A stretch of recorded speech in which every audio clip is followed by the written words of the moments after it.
Hi, my name is Eric Jackson. I'm here with Philly Sex Chat. We're on the streets of Philadelphia, and I came across your name? Lainey. And Lainey is a disabled veteran in a wheelchair, and she's out here hustling a buck, and we love it, and we're going to help her with a couple of bucks. But we started a conversation over a cigarette, and I showed her the title of the book that I wrote, and I'm going to ask you a couple of questions on camera, Lainey. We had already talked off camera.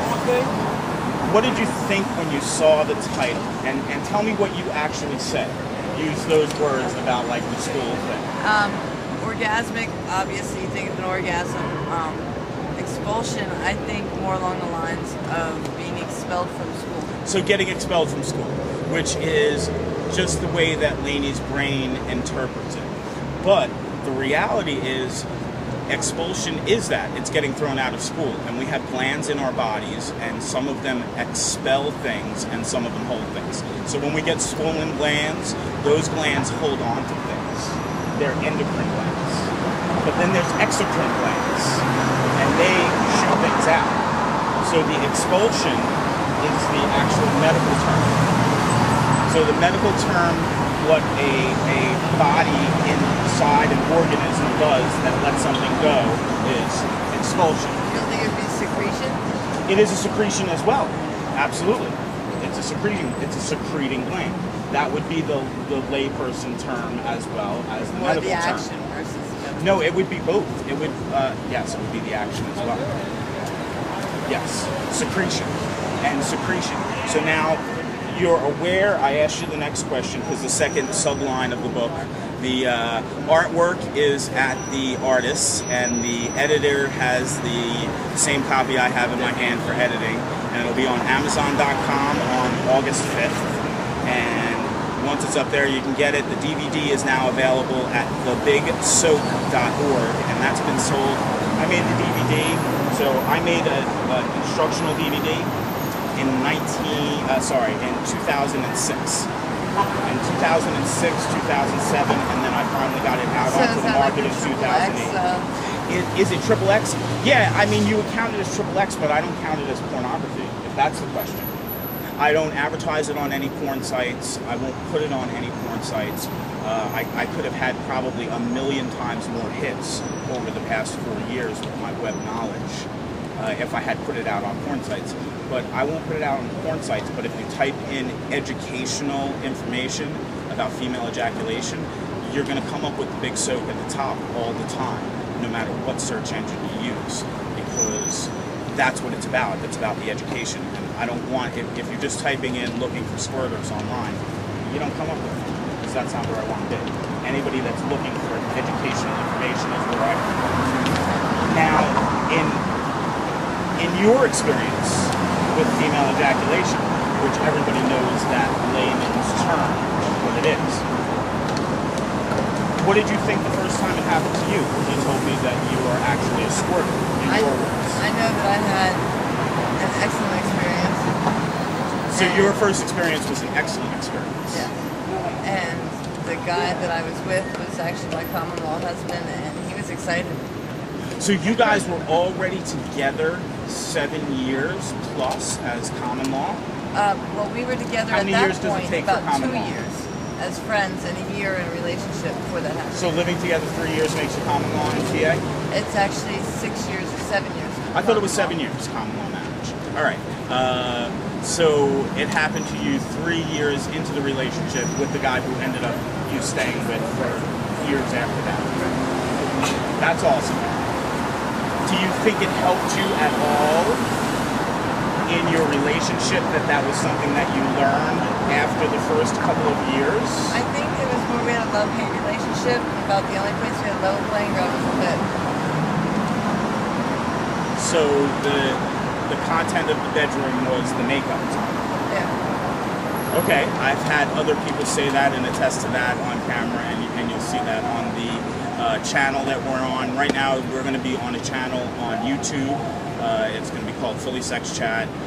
It's going to be under the email orgasmicexpulsion@gmail.net, and Orgasmic Expulsion is the title of the book. You now would consider yourself, and you call yourself Tiger in the bedroom. Tigress. Tigress in the bedroom. And you try and repeat for the people out there that are learning what you said to me in your willingness to show or help a guy along with you. I've always been pretty aggressive.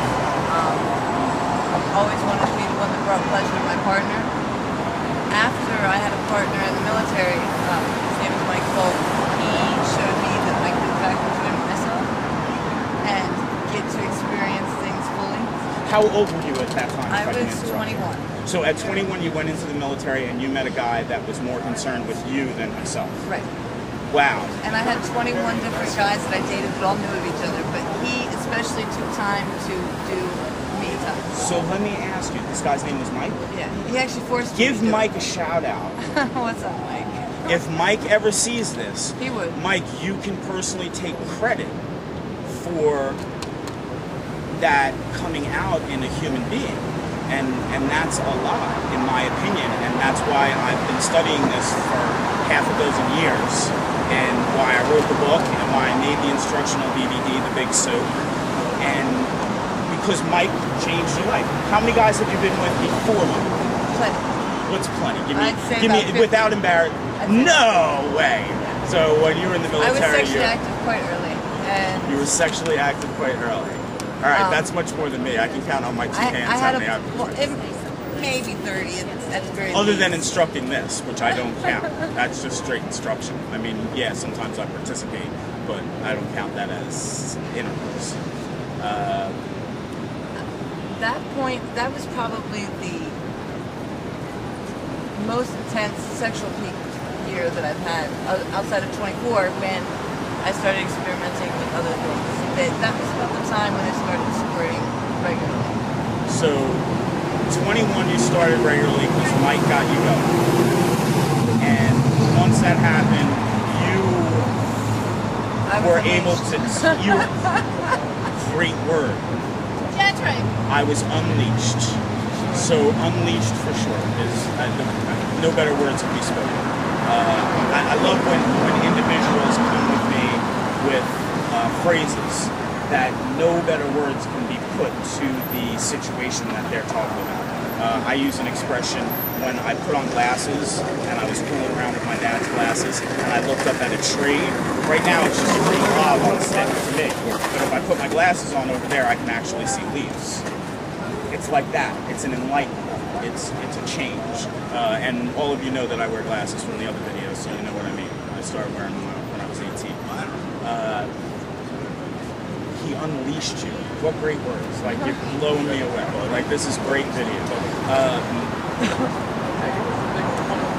Have you ever looked up anything on the internet connected to this subject? I had a boyfriend that was constantly on, and I'd walk in to find sites that he was on, and would kind of float around. My first husband was very into porno, and then the education of same thing with my common law husband. Okay, so he used online the internet world, and I mentioned that in the book too, how that has changed the face of the internet is now the iconoclast of the world because it has changed everybody's belief in things that they didn't have enough information to answer before. And now all of a sudden at our fingertips we can find so much information that we get to determine whether it's true or false. So with him, the internet, he used pornography as a lesson for the bedroom with you guys. And did you ever find out that a lot of the stuff that they show you on camera doesn't work? Some of it works, but a lot of the stuff I feel, in my opinion, I feel We like used it more it's as a posed, motivator, it's a posed starting for the point, camera. And Oh, then okay. we kind of took it to our So own. you used it as a psychological stimulant before you actually got into bed. Right. Oh yeah, that's fantastic. Yeah, the couple that can watch porn together will stay together. Because it's communication. It really is. It's what it's about. And we said it came to her after being with a number of men. And it only came when the guy chose to make her much more comfortable in the situation than himself. I learned a lot of things from him. It was pretty awesome. And it was only in a day. It was like in 3 hours. And it was pretty awesome. he gave you 3 hours of TLC and it changed your life.